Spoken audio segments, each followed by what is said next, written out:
Good morning.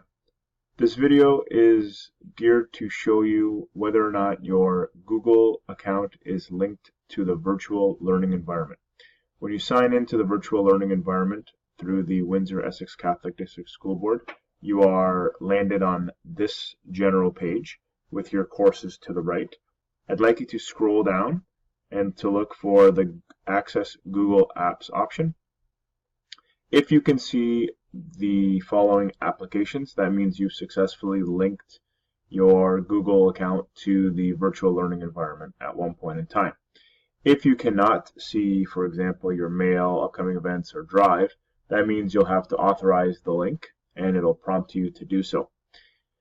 This will allow you to access your apps from this page and more specifically upload your assignments directly from Google Drive if you're completing the work there. Hope this helps. Have a good day.